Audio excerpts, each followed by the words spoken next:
Welcome to Christ the Center, your weekly conversation, Reformed theology. My name is CAMDEN BUCEY, and I'm back here in Grays Lake, Illinois with some great folks.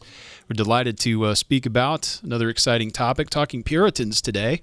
And of course, if we're going to talk Puritans, we're always going to want our regular contributor, Jeff Waddington, who serves as stated supply at Fawn Grove OPC, well, Faith OPC in Fawn Grove, Pennsylvania. Welcome back, Jeff. It's always good to see you.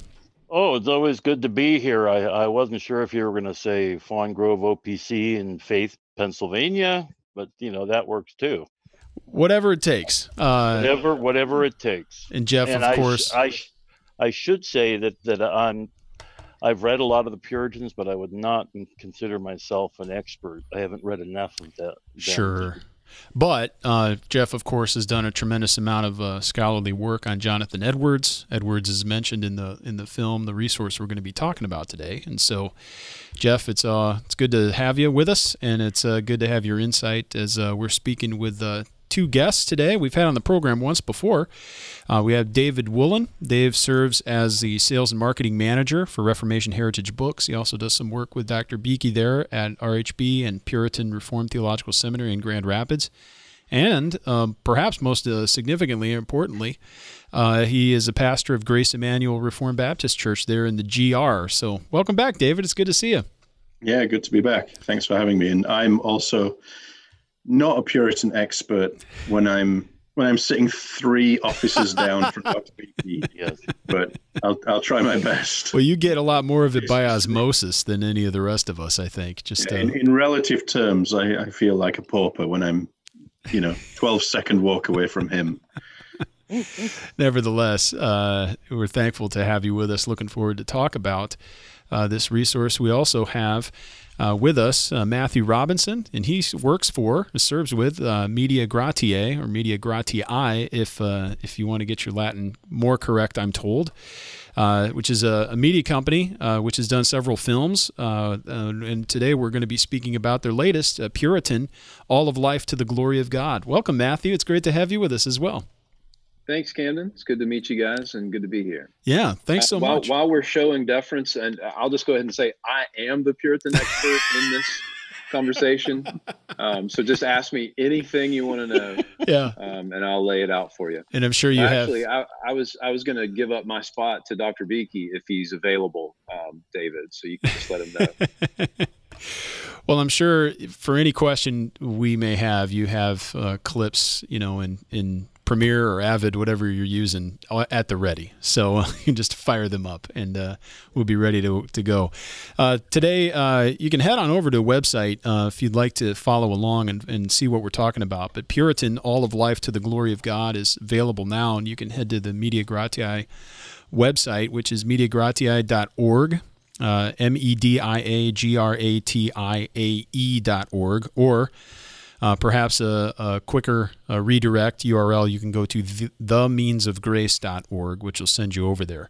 And you'll see this new film, but it's not just a film. There's a documentary film, which is tremendous. We're going to focus on that and talk about that today, on Puritans, again, titled Puritan, All of Life to the Glory of God. But there's also a box set, which includes a book. It includes a Sunday school curriculum and workbook. There are many resources available. I believe Jeff has them in front of him.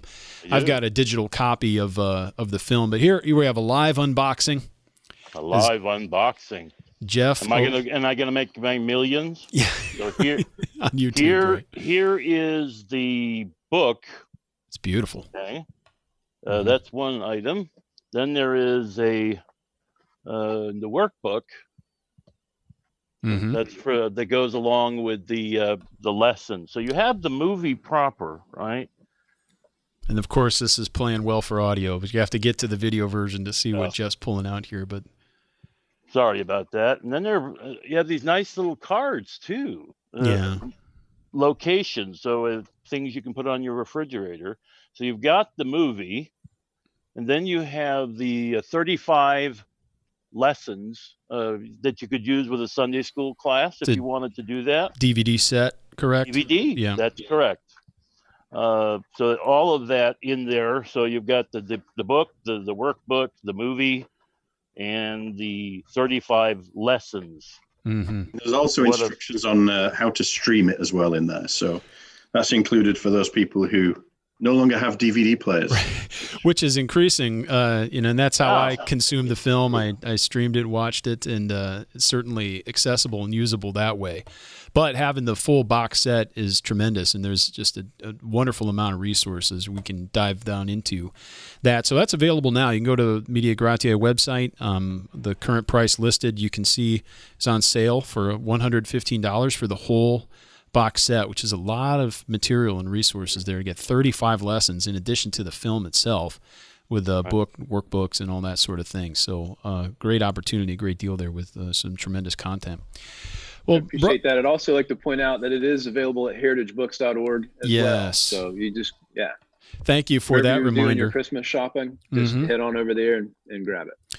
We love our brothers at Heritage Books, and that is, again, as Matthew said, heritagebooks.org, and there's always great deals going on, not just on the film and other things, but just a wealth of riches. And so last time we were in Grand Rapids, we headed over and took a look, and it's almost dangerous because you end up loading up the proverbial cart, or the metaphorical cart, with all of these books, and come home. Yeah. My wife's like, "What are you doing? Are you ever going to read these?" And that's not the point. They insulate walls really well. Yeah. I see behind you there. That's probably the warmest room in the house. Right? Yeah. There you go. Yeah, we love it.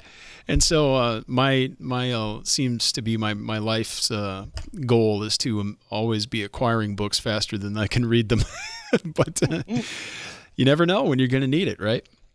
So today, again, talking Puritans, but I want to open up with both of you, either of you, whoever would like to take the ball and run with it, but just speak about the project in general. I believe, David, when we were back there, it was a year ago last April. So a year and a half ago. Wow. Okay. We were, and I think, Matthew, you might have been on location getting some more drone footage. The film is wonderfully shot. There's great cinematography, and there are a lot of interviews and talking heads, but it's not exclusively that. It's stitched together well, not only with a lot of on-location shots and drone footage that's gorgeous, especially in these locations, but also some tremendous illustrations and animation work to especially illustrating and animating the timelines. So it's all stitched together very well, and it's segmented well, it's structured very well. It's easily understandable, and it's narrated by Dr. BUCEY, who does the overdubs on a lot of scenes, but also is in person narrating and stitching the whole thing together. So it's not just a bunch of disparate conversations, but there's a flow that moves from beginning to end. So well done, brothers. But tell us about the project. How did the idea originally surface, and when did you begin work on this? Because it must have taken forever. Well, shall I give that a go, Matthew, and you jump in and correct me at any point? Great. So I think probably over the past 5 years or so, maybe that far back, Matthew and I kept bumping into each other at all the usual conferences that you would expect, in Minneapolis, in Louisville, in all over the place. And us as exhibitors, we would end up going out and eating and chatting and throwing ideas around. And one of the challenges was, okay, nobody's done the definitive Puritan resource. I represent Puritan Seminary. It should probably be us.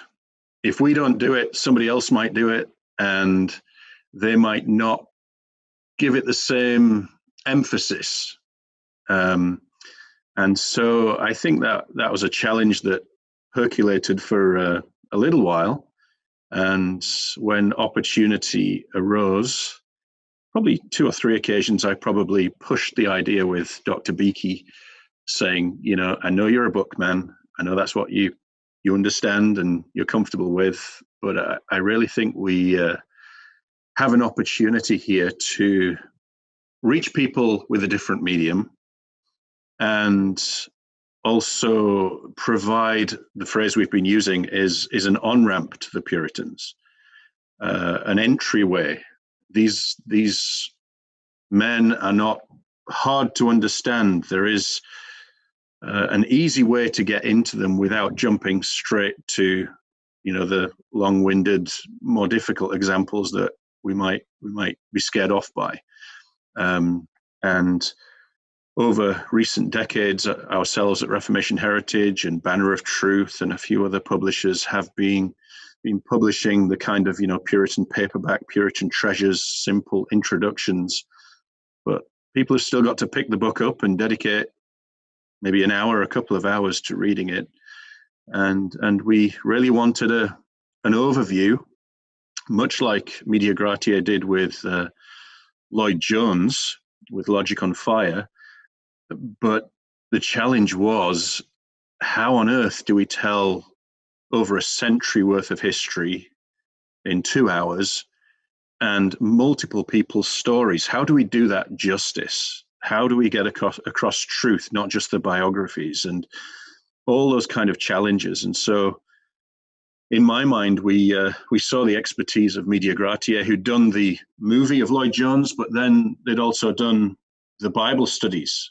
So I think what we saw was the opportunity to do some kind of combination package, sort of do this once, and then any other person comes along and says, well, we can't beat that. That was our intention anyway. We wanted this to be the highest quality it could possibly be. And with music and animation and everything that you described, and really get people excited about what we'd already seen and what multiple people have already seen, the richness, the beauty of Puritanism with its flaws, and we don't hide that either, but how these can enhance our lives. And so Dr. Beakey took hold of that vision, submitted somewhat to going on camera. He wasn't completely happy with the whole thing. The idea, yeah. Well, just because he I don't know how many times he's said it during this whole process. I'm a bookman, and it's true. But we got him out of his comfort zone, and I think it was worthwhile, and I think the result is very good. And so from that point, we did all the usual things and produced budgets and plans and scripts and initial meetings to see if this could possibly work.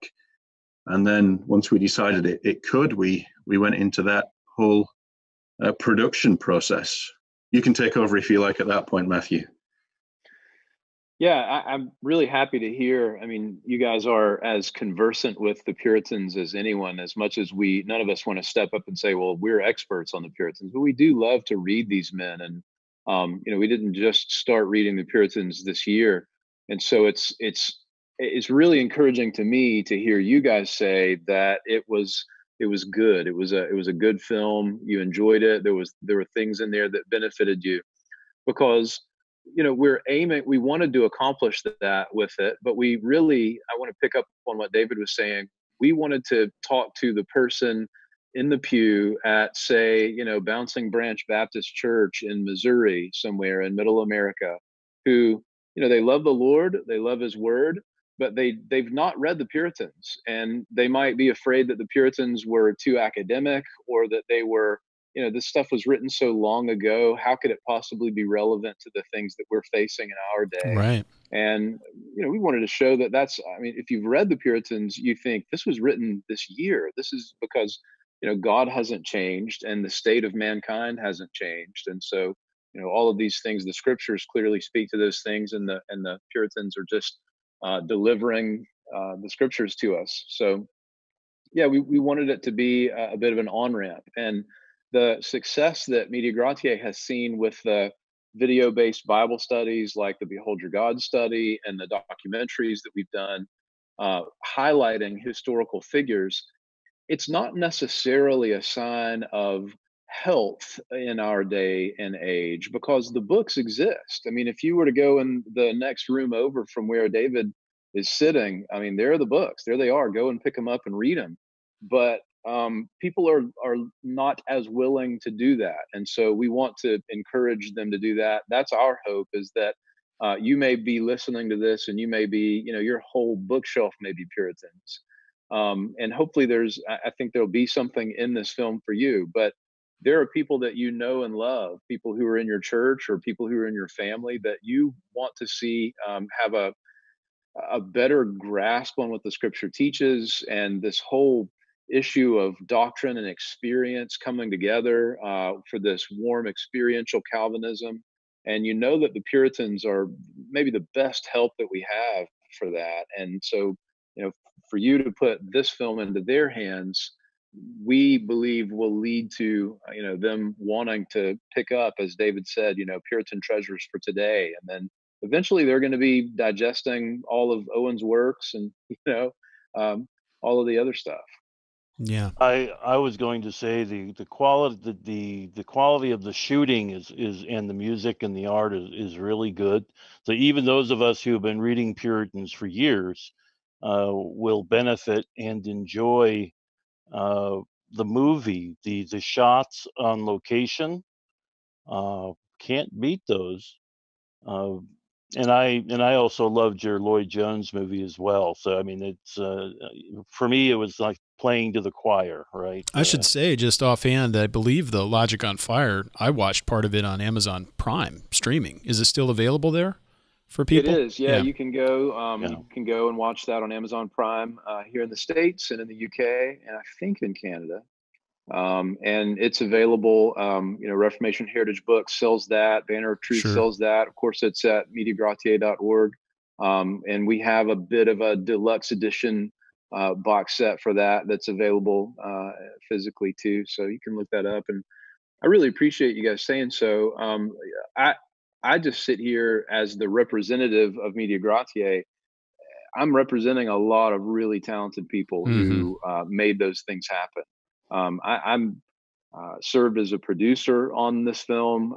I sat down and did, I guess, all of the interviews, asking the questions. So all the talking that you see, the men were looking at me. I was asking those questions. So I'll have a lot to give an account for one day. But when it comes to the animation, that's a team of guys that are incredibly talented. Some of them are actually in Mark Jones' church up in Vancouver.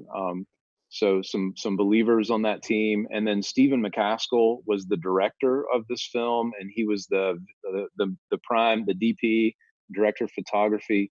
So all those beautiful shots and the beautiful editing. Yeah, that lands work. right in Stephen McCaskill's lap. And you guys will know Stephen. He did the Luther film. Yep. He did Through the Eyes of Spurgeon and some other projects.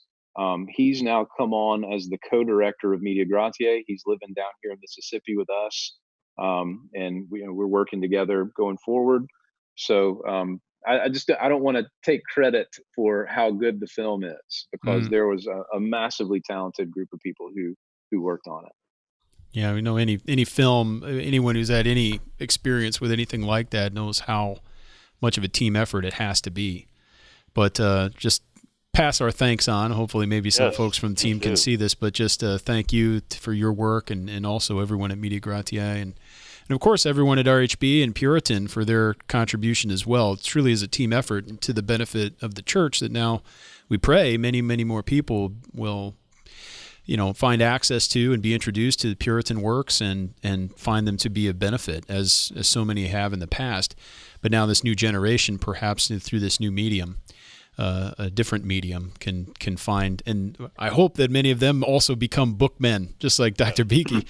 But there's a special place for film. It's a very powerful thing, and I've read not a ton compared to some other folks around here, but I've read my share of Puritan books, and I was tremendously benefited by the film.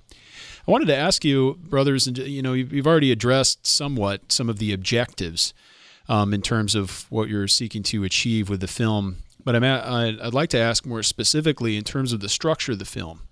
The people who haven't seen it yet, what's the general skeleton or the scaffolding of the film, so that people might know how it's structured and might know how to use it. I imagine many people might be watching it at home, but you have the accompanying Sunday school resources, but there could be other ways, and I found the structure quite useful for multiple applications. I assume that was intentional.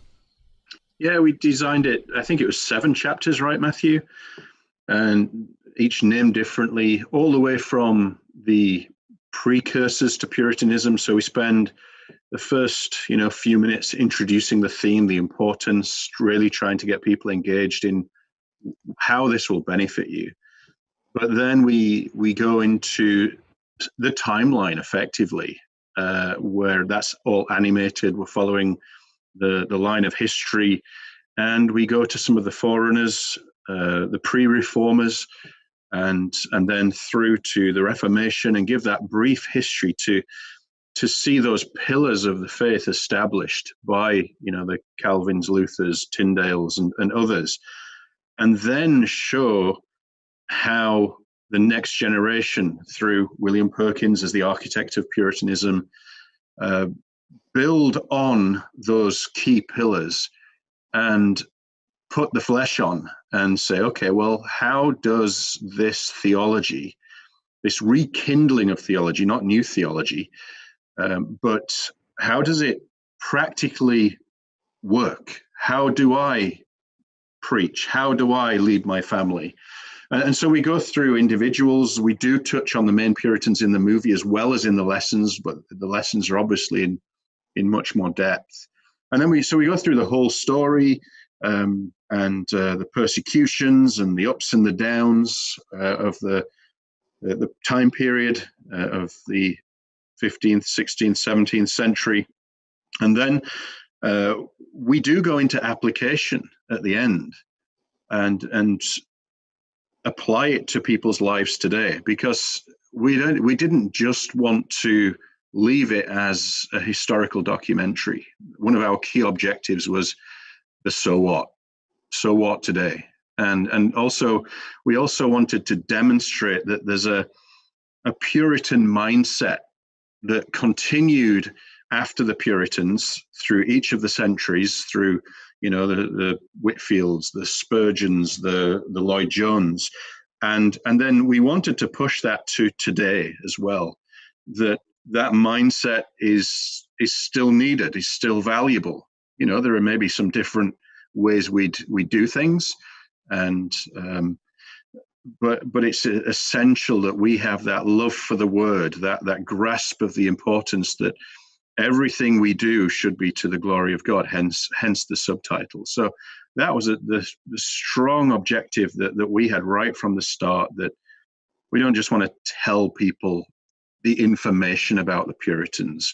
We wanted to experientially show people that we have the same God, the same truth, and the same message to pass on to others, that God will continue to use to save people. So that was the main thrust behind it from our perspective, and I think we all grasped hold of that vision, and I hope we got that message across. You did. Yeah. I think people watching this, if they haven't read Puritans, I would hope that it would kindle an interest, a fire of interest in them, to delve into. And there's so many different writers, and they're not all the same in style, nor even with one writer is the various books that they have left behind for us to benefit from. They're not all the same. There's different formats, catechisms, sermons, deep theological academic treatises, and so on and so forth. So, and one of the benefits of the movie is, talking about that, and as well as the lives and the times of the Puritans. One of the benefits, of course, is that I knew before I even saw it that you would be giving an appreciative view. In other words, I'm not watching this and someone has an axe to grind in the sense of wanting to disparage the Puritans. It's not like Bill Maher produces Puritan or something. Right, exactly. But at the same time, we want it to be fair and avoid. Right. Hagiography. It's not hagiography, but it is. Doesn't have to be hagiography. That's a false dilemma. Or either you're tearing them up, you're disparaging, or you're hagiographical. I'm thinking, no, those are two. It's a false dilemma. You can be critically appreciative, right? We have God's word, and we compare the Puritans, the various writers, and the history as we know it to the scriptures, and we bring that to bear. And there are going to be some things that we don't agree with, and there are going to be many things that we think, wow, I don't think that could ever be surpassed. We may be revived. It would be a good idea. Mm-hmm. But and I think Dr. Beakey himself has talked about some of the, he's negatively maybe thinking of the length of a Puritan sermon, that kind of thing, that where we would want to take a different Or approach. Kevin DeYoung, he had some comments on that. There's some helpful things there. It's really useful. So there is, there's also those false caricatures we wanted to deal with, that Shakespeare and other people, Nathaniel Hawthorne and others, put across these caricatures of Puritans, which need dealing with too. So, that's part of it. And when we were selling or pre-selling this, and we're so thankful to so many people who were patient with us and were supportive and ordered this before it actually came out. Some of those who bought a box at a conference before it came out also received like one of these little bookmarks, and this was a Spurgeon one. You can see we did lots of different animation, and we have a quote on there. It says, "God has power to give us back again a golden age of preachers, a time as fertile of great divines and mighty ministers as was the Puritan age, which many of us account to have been the golden age of theology." And so even Spurgeon was sort of harking back to that Puritan age, saying, we need more of that today. And we can say the same thing today. So the legacy lives on, and we need to rekindle it further. The History Channel or someone like that could have made an accurate documentary and said these things happened on these dates. But that we really, what we're concerned with is we want to get all that right, but we also want to say, what was it that so gripped these men that they were willing to give their lives for these truths in the scripture? And then, why couldn't God so grip men in pulpits in our day? And I believe that he has and will continue to. And we wanted to encourage people to stand for these truths. And I know we had a screening for this, and had a brother come and tell me that he was in the middle of basically being brought up. His session was basically trying to get rid of him because of his allegiance to the truth of the scripture as communicated through the Westminster Standards. And he felt that steel had been put in his spine by just watching the film, remembering that we do have a great heritage of men, and remembering the cost for faithfulness to the Word of God, and that he was able to go back and face that situation, encouraged. So I pray that happens all around the world. We're not just, we're a nonprofit. We're not here to make money on DVDs. That's a bad plan in 2019 anyway.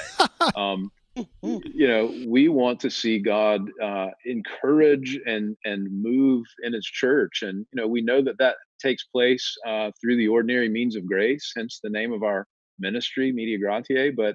And we're not seeking to supplant that with film, but we do want to challenge and encourage a group of Christians and ministers and lay people in our day to really ask ourselves, with the similarities to the time that they lived in and the time that we live in, are we willing to pay the costs that they paid for faithfulness? And that day may be upon us sooner than we realize it, with the sexual revolution and gender issues and all of the different things where there will be no middle ground. Are we willing to be faithful? And we won't be the first generation called upon to be faithful. So hopefully it's an encouragement. Now, I'd love to talk a bit about the curriculum, the 35 lessons, because I'm sure many people's interest was piqued when hearing that, because it's always useful to have good and solid and edifying resources for Sunday schools, especially since churches might not have a full range or a lot of different teachers. So it's helpful sometimes to give people a break, but also to bring in some experts, even if by recording, to talk about some important subjects that can benefit the life of the church. So what can people expect when, if they get the box set or the full slate of lessons? What types of lessons are in there? How are they structured, just even in terms of length, and how might a church be expected to use these resources? Yeah, so there are 35 lessons, and they're meant to be used in Sunday schools or small groups. They could certainly be used in homeschool or even in family worship for study, even personal use. Those are split into basically two focuses. The first focus is biographical. So you may have Sinclair Ferguson talking for about 18 minutes on John Owen. Who was he? Where did he live? More importantly, what were some of the things that he really emphasized? What were some things in his life that we can see? He made this choice here. He made it because of this conviction. Why did he do that? Why should I do that? So again, they're not just History Channel biographies. They're meant to inspire and push us forward. So you have J.I. Packer and on Richard Baxter, Joel Beakey on Thomas Goodwin, Michael Haken on Oliver Cromwell, Mark Dever on Richard Sibbes. And those are anywhere from 10 minutes to 15 minutes.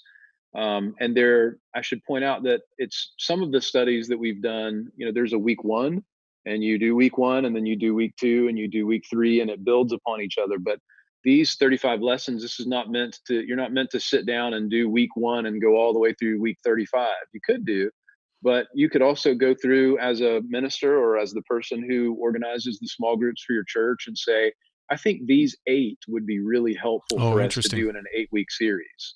You wouldn't have to just, you could pick from them. The other focus is, I guess, Puritan themes. So for instance, you have Chad Van Dixhorn on the Westminster Assembly, or John Snyder on the Puritans on regeneration and conversion. And there's a whole series of these Puritans on. So you have Puritans on conscience from David Murray, or Puritans on marriage from Joel Beakey, or on shepherding from Bill Van Dudeward. And again, we realize that it's said so often that it just becomes a mantra, but there is no the Puritans on. We're not assuming that the Puritans are monolithic on these things. But if you read them in general, this is the general theme that comes through that we think is helpful, and we should try to pick up and ask ourselves, could we learn something from that in our day? Each of these is backed up by the workbook that Jeff held up for those watching on the video, but the workbook covers each of those lessons, gives more depth, but then gives a timeline for each of the biographies, and then reflection questions and discussion questions. But importantly, after each section there's a list of suggested resources for further reading. So we don't just want people to leave it there. We're saying, okay, well, if you were particularly interested when Dr. Beakey spoke on the Puritans on marriage and family, then here are 2 or 3 resources that you could go to from here. Mm-hmm. I'm always looking for resources that sometimes fill in the gaps. So sometimes we might have a Sunday school series, and then before jumping into yet another one, we're going to start up another book of the Bible or something like that. Sometimes it's helpful just to have 2, 3, or 4 weeks of like a palate cleanser, or to get into something that might be helpful, but you're not going to develop over the course of several months. It might even be useful for that, where you can every once in a while in the seams of the larger lessons, you might do 2 or 3 of these individual lessons and then come back to them the next time you have a break. So there's a tremendous flexibility and adaptability, it sounds like, to this curriculum where it could be useful for a lot of different settings and in a lot of different ways. Yeah, we hope so. We had a lot of people flying into Grand Rapids to film these sessions. A lot of effort was made on them, and so we really hope that, as well as the movie, that these lessons are very rich for people. maybe this isn't the most edifying question, but it's just out of curiosity. Tell me some of the drone mishaps. Surely there are some, or even legalities. Going to some of these locations, we've got castles, we've got old cathedrals, and you never know what the laws are in different areas. Surely you have some blooper reels or something like that with a drone getting shot down, like over a church or something like that. I couldn't really speak to that. Sorry. Well, understood. Okay. You stop me if we get sensitive here, Matthew. But Matthew has an incredible ability to get to know people very quickly, and they become conducive to our plan and allow us to film where we want to film. And we, like royal palaces and things, and you need permission months ahead. Yeah. And yet within 5 minutes, Matthew in his, what did you call it? Mississippi something or other? I'm a Southerner, I can't help it. You just go up and start speaking music to them with that Southern drawl, and they're just happy to see you at that point. Well, that's an issue. Romans 13's in my Bible too, and we don't want to break any laws. Of course not. In the name of God. So, but we sometimes. I mean, these are not major budget. Hollywood motion pictures where we have it all sorted out a year ahead of time. It's funny, when we were filming in Edinburgh, there was debris all around from the Avengers movie having been shot there around the same time. So we're not on that same level. So sometimes you have to show up and go in and find the person in charge and talk to them and let them know, hey, we're doing an educational thing. We're a nonprofit. This is for churches, and can we come in here and get some shots, and hopefully it'll increase your tourism. I know that's been the case. A lot of people say, oh, I've seen this now and I've got to go to it. Oh yeah. Well, I wasn't presuming you ever ran afoul of the law. I just know drone usage and stuff. You never know what might happen. It can be a finicky thing. There was a couple of situations like we were in Dover, the White Cliffs of Dover, 26 miles from France, and we're filming there, and the wind was incredibly high. We got drenched to the skin, but Stephen insisted on sending the drone up over Dover Castle and things like that. And I think there was a moment that he was a bit worried, because when the drone was supposed to be on its way back, it wasn't moving too quickly back towards us. Yeah, it was having a fight.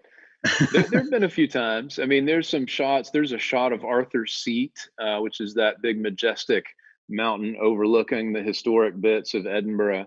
And the wind that blows in, what's that called up there? The Firth of Fifth, of Sixth, of Seventh? Firth of Fourth, yeah. The wind that comes in off of that is incredibly strong, especially as you get up high. And so there've been some times where we see what the drone's seeing, but we don't see the drone anymore. Yeah. And we're sending up some prayers. I think Stephen's most stressful moment was in Delfshaven in the Netherlands, where the Pilgrim Fathers left on the Speedwell to come and pick up the Mayflower in Plymouth. But he was flying that drone up a Dutch canal between all these sailing boats with masts and ropes, and he was focused right then. I want to get those propellers caught in the tackle. Yeah. And to be fair, drones are one of the scariest things in the world. I mean, they're offset, they're off-putting when they're just standing there going, zzz. Maybe because I grew up on Star Wars, and I just think this thing's here to shoot me with a laser beam. Well, it is somewhat unnatural too, just in the way that the gyroscopes and everything work, that you don't see things in real life just in the air, not moving, just steady. And it's the footage you get out of a modern drone is unbelievable. It's tremendous. And you just see things you can't you can get shots nowadays you can never get. And it's not just video too, where people are using a lot of drones for straight photography, still photography, because you can get them into places you could never see. And so even for that adds such a dimension. And this isn't just like a film just to show off drone footage, but it's used tastefully and it's used to support the story as a good film ought to do. But I do commend it. It's tremendous to see these locations, because it kind of transports you to the place. And even though now obviously a lot of these buildings are not necessarily in the same shape they were 300, 400, 500 years ago, nevertheless you get a place of a sense of setting and context. And then you might hear a story about Thomas Cranmer, for example, and you recognize, oh wow, well that's where he was. I never thought about that. That's not how I imagined it. And so in that regard, those are things that a film can do. That's the skill, the strength of this medium, where a book is in many ways superior for many reasons, but this is one area in which a film can be of service to the story in a way that other forms of media cannot. Mm-hmm. It's the being there format, I guess. I was going to mention that, Cam. I was going to say, very often as I was seeing the photography, I was thinking, wow, what I imagined was way off base, or in some instances, what I imagined was right on. And so that was one of the interesting things. So for those who have already been reading the Puritans, this will be an interesting eye-opening experience for the readers and listeners and watchers of our program, that they will enjoy. I think be caught up and captivated by the whole package. Yeah, absolutely. Really appreciate that. There's a beautiful shot. It's one of my favorites when we're in Anworth, where Samuel Rutherford ministered. And if you know Samuel Rutherford's life, you know that it was a life of not without suffering and loss and bereavement. And he would often go for walks back behind the church and go through the woods and go up to the hilltops there. And so while we were there, it just happened. There's a bush. What's the name of that bush, David? Is it a gorse bush? Gorse, yellow, gorse yeah. bush.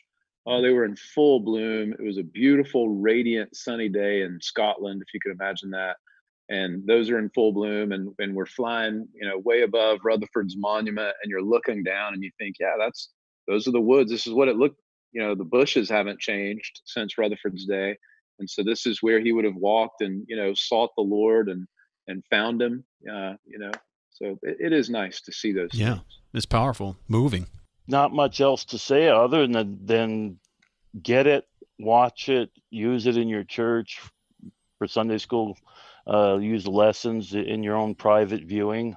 You'll be enriched, I think, tremendously. I'd like to ask, perhaps, maybe it goes without saying, at least with our crowd, it shouldn't necessarily, but we've done several episodes before. I'm thinking of one with Randy Peterson, just trying to get around the subject of defining a Puritan. And that's tradition. We don't need to get into the subject today, of course, but it's traditionally actually quite difficult to come up with a specific set of guidelines for what is a Puritan. Randy Peterson, who's a co-editor of this Meet the Puritans volume over here with Dr. Beakey, suggested maybe we have something of a family resemblance model, whereas you might have a whole series of doctrines or proclivities, and then a Puritan is somebody who kind of participates or expresses many of those, maybe not every single one. Because whenever you take somebody who is a Puritan, you might find one thing that they don't fit with the others on. So that's one way of thinking about Puritans, but there's also sometimes a historical context in which you think it might stretch into Jonathan Edwards, or Jonathan Edwards might be the last Puritan. Jeff, I'm sure, could speak much to this. But you do include figures more contemporary. We did mention Martin Lloyd-Jones. But on that regard, and in line with all the comments you've raised about this Puritan ethos and the enduring legacy, I'm wondering how we might think of the Puritan movie and then Logic on Fire together. How do you see these as supporting one another, and how might people be interested not just in one or the other, but seeing them somewhat as a tandem? The scriptures use historic narrative. I mean, I'm thinking here of Hebrews, the Hall of Heroes there in Hebrews. And when we see men's faithfulness, as we're called to do by the author of Hebrews there under the inspiration of the Holy Spirit, not only are we encouraged to kill the sin that so easily entangles us and to press forward to the goal, but we're also, I mean, the immediate call is to look beyond these men and look to the author and the finisher of our faith, and to look to Jesus. And so, again, I'm not interested in history because of history as much as I'm interested in the fact that this is the Christian life and we're called to live it. And how should we live it? Yeah. Are there any examples? Are there any footprints on this path that if we only knew what they did in this situation, maybe we would know, we could avoid some serious error that has already been committed perhaps by generations ahead of us or behind us. And we might be able to follow in some good footsteps. And so in that sense, I think that's why we read biography. That's why we watch, hopefully, biography through these different films. I hope that is one of the ways. And then speaking of the whole issue of who was the last Puritan, we look and we ask ourselves, okay, what were these men gripped by? What was the spirit? What were the marks of Puritanism? Obviously, we're not Anglicans who are trying to lead a reform movement within the Anglican Church in a certain, bygone century. So we don't fit that description. But my hope is the last Puritan, he's living in Wyoming somewhere, and he's gripped by these realities, and he watches this thing and realizes, I see what I need to do now. And in that sense, the last Puritan, lives on, and way after we're dead. Right. That same spirit of Puritanism that will continue because it's a love for God's word and a conviction, and that joining of spirit and truth, light and heat, to use Lloyd Jones' example. Yeah. I mean, I would build on that. You're asking about the how do we know what a Puritan is? We've tried to define it in many different ways. Well, there is a very famous essay by Puritan John Geary, who I think he was born in 1600, died in 1649. And actually in Dr. Beakey's Puritan theology class, I shouldn't give this away because he might keep the same exam question, but we had to, we had to read that and then answer, describe a Puritan. And that was one of 6 questions in 2 hours that we had to answer. And John Geary writes about the character of an old English Puritan or nonconformist. And what we've done with that essay is, as we were driving around all these different beautiful places, as well as Stephen McCaskill shooting the movie, he also took the highest of quality cameras with him. And we're producing a beautiful photography book of all the Puritan sites. And so, really thick paper, just like those high quality photo books that you see. But interspersed within the beautiful photographs is John Geary's essay on what a Puritan is, with kind of an exposition by Dr. Beakey. So you can say, this is John Geary. I mean, I'll just give you the first 2. The old English Puritan was such a one that honored God above all, and under God gave everyone his due. His first care was to serve God, and therein he did not what was good in his own sight, but in God's sight, making the word of God the rule of his worship. And he goes on, it's like bullet points. What is a Puritan? What is he like? And so we've got that coming, next May in this beautiful book. And it finishes, this is Dr. Beakey, having sketched Geary's depiction of the ideal Puritan character, we can now recognize what the Puritans' goal was. They yearned to live wholly and solely for the glory of God. In the Puritan mind, all of the above is involved in that pursuit. And so it's a beautiful essay that we're bringing out rich content alongside these beautiful sites as well. So you'll have to read the whole thing. I don't look just forward to read it. it to you now. Yeah. Sounds like the quintessential coffee table book, Exactly right. Yeah. That's what we're aiming for. That sounds, brothers, it sounds like the description of the Puritan, the ideal Puritan, is the Colossians 3:1-17 and further. Set your mind on things since you've been above. raised with Christ, think on things above, right? So that really would be, whether that was in John Geary's mind, but you're talking about someone who was himself a Puritan, I Right. gather. That's it. So that's helpful He's to have defining it in his own period. Yeah. I mean, so we know that was an issue even at the time that the Puritans were a living, breathing historical movement, and so that we'll look forward to that book when it comes out. Yeah, that ought to be a beautiful thing. You brothers have any other projects? That one's tremendous to hear of. But what's most exciting? Maybe not necessarily directly on point, but I'm just curious in general. Yeah. If what is most exciting to you in terms of things that might be forthcoming from Reformation Heritage or from Media Gratiae? This is my job, so I could go on for another hour. Well, I know. I asked the sales and marketing guy what's going on. So here it comes. Yeah, I mean, what we're doing right now is we're gearing up for the Puritan Conference next June at John MacArthur's church, and we're trying to finish some key projects in time for that. And one of those key projects are the works of William Perkins. We've currently finished up to volume 7, but all 10 volumes will be out in time for that conference. You have some right behind you there, David, on the shelf. The blue and black volumes. Yep, that's true.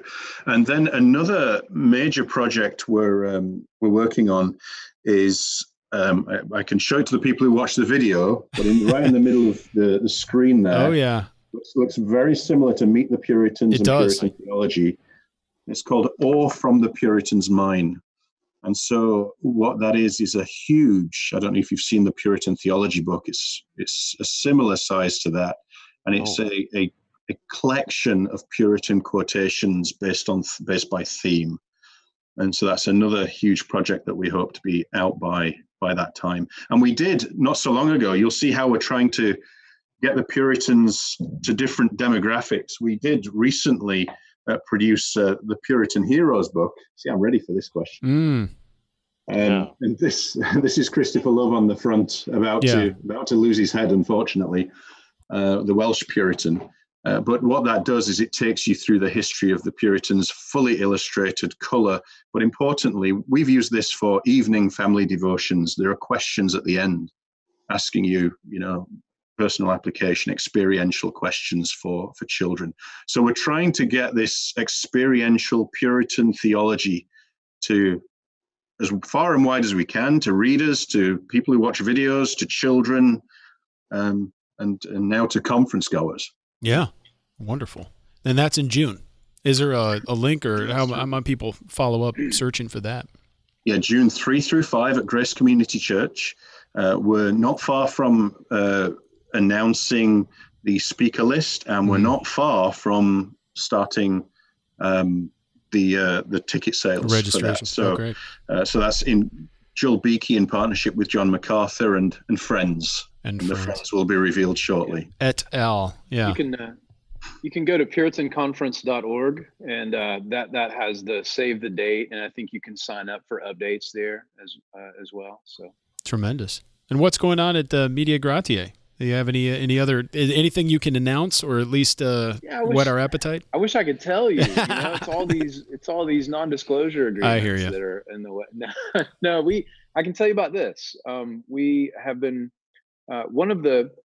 we have seen doing multimedia Bible studies. We have seen that go into churches where there are hungry people who wouldn't have thought of it, are we reformed? Are we not reformed? These are just hungry people that want more of God and want more of the scriptures, and they are disappointed by the next big thing that comes along every generation or every decade saying, this is it, seeker sensitive or whatever. And so that has been good, but that has also led a little bit to people saying, okay, me and my DVD and me and my little group of people. Yeah. And so as a bit of a corrective to that, and because it's a project that we just believe in and want to do, we have been working for a while now on a project on the church to show, it's been our hope through the Behold Your God study series to begin with God, to raise people's views and ideas and what comes into our minds when we think of God to be biblically informed, and to really focus on the attributes. And if these things are true, then what does that mean for our lives? And now we want to say to that same demographic, okay, so we now have a high view of God, and that's wonderful. And we need to understand that God has a high view of the local church, and that Christianity and the local church are not ever meant to operate independent of one another. And so we've put together a film that really does historical ecclesiology, kind of goes back and traces how did the doctrine of the church develop from the time of Christ and the apostles. It went some strange places. How do we explain that? How does it then come back together into this era of the Puritan era, the confessions and the idea of the local church there, and how does that work out in our day? And there's also going to be a multimedia study based around that, just looking at some of the essential components of the local church, and that's going to be out sometime in next year. Wonderful. That's one of the things that we'll be releasing next year. I wish I could tell you about some of the big projects that we're working on that we'll be actually creating next year, but it's just not time to make those announcements. Sure, and you need to do that in your own time. But people can stay updated at the Media Gratiae website, mediagratiae.org. Or you can go to themeansofgrace.org, which will redirect you there. And I'm sure there are ways to stay in touch, not just by reading the website and checking it, but I'm sure there's a way to subscribe or stay connected in a variety of ways. And of course, Reformation Heritage Books is at heritagebooks.org, or you can head on over to the Puritan Reformed Theological Seminary website as well. A lot of great things going on. And check out the Puritan Conference in June, if that doesn't conflict with your General Assembly or whatever else might be going on in June. Sometimes those are busy months, but it sounds like a tremendous event going on out in the L.A. area. So all that's available. But brothers, thanks so much for joining us today. I appreciate you taking your time and not just all the labors that you've done and sharing them with the church, but also even today to speak with us and share these things with our listeners. Thanks so much. Very welcome. Such a joy. Yeah. Thank you. Well, we appreciate it. Check out the websites. You can head on over to our site as well, reformedforum.org. There you'll find information about this program and other programs and other events, things coming up. We've got a big year ahead of us next year and more information on that and kind of a schedule of events and things going on coming up through our email list shortly. So stay tuned to that and subscribe if you haven't already. But I do want to thank everybody for listening. We hope you join us again next time on Christ the Center.